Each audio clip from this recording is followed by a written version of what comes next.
My YouTube timeline is filled with productivity gurus, so I'm not about to be one of them. In fact, this video is about the exact opposite thing. I think there are 5 things that I do which are extremely lazy, but funnily enough, they've worked out well for me. Every morning at work, before I open that office chat, whether it's MS Teams or if it's Slack channel or if it's Discord or in my case it's WebEx Team Spaces, I dread opening these apps.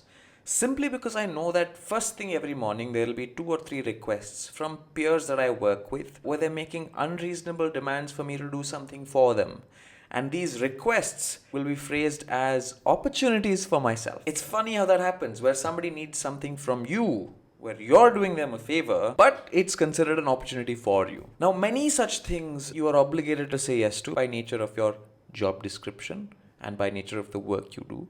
But some of them are things that you can outright decline, but we don't do that because we like to be nice people. We like to earn karma points. And if you're a classic people pleaser like me, saying no is one of the hardest things you can do. But I think about myself 8 years ago. I wasn't able to do a single pull up 8 years ago, but because somebody challenged me and said, "Can you do 10 pull ups and show me?" And then I practiced day and night for 2 months, and finally I could get to 10 pull ups. So it's a matter of exercise. Similarly, I've started exercising my ability to say no as well.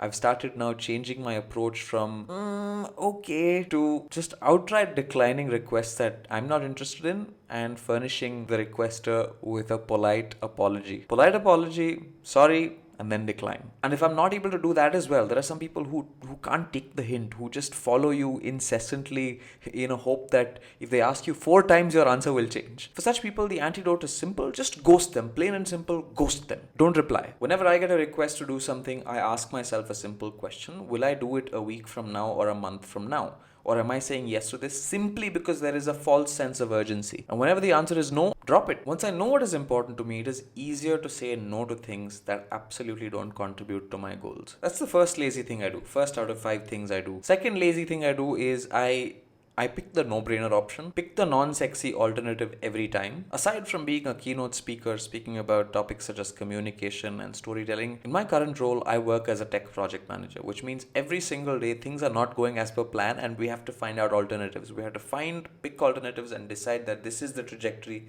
that the team takes. And every single time, we have a tendency to pick the sexier, flashy, shiny object at the corner of your eye instead of taking the boring, obvious, time-tested option. The boring, non-sophisticated option, but one that helps you stay consistent is the one that works because sustainability is key. Attractiveness, not the key. Sustainability is the key. An example that I like to give to prove my point is workouts.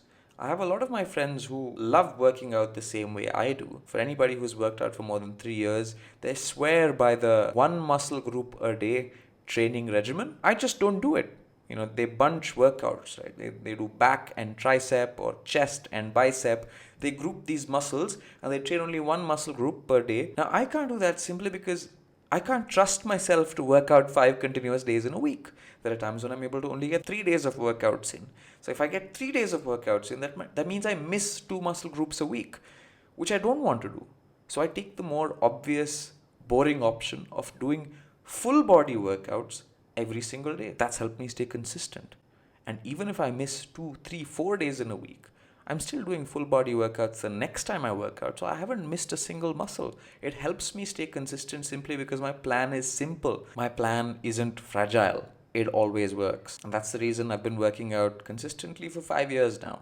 Hang on for a second. If you've come this far in the video and you're finding value in it, do consider subscribing to my channel and hitting like on this video because it's free for you, but it really helps me out. Now, back to the video. The third option, very obvious, have less goals. I genuinely believe that if I chase 2 rabbits, I will catch none. Every once in a while, I sit at my desk, pull out a pen and paper, and write down 25 goals that I want to achieve.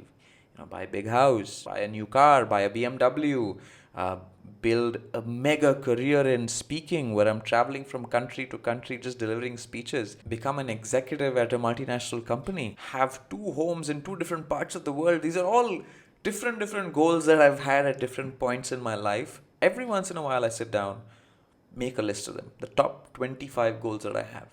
I rank them in order of preference. When I'm left with my top 5, I just keep those top 5 and junk the rest.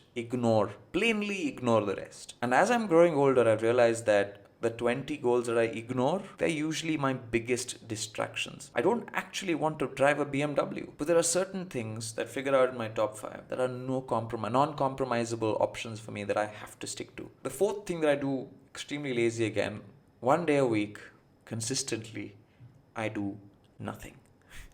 There's a day dedicated in my week and my calendar to do nothing.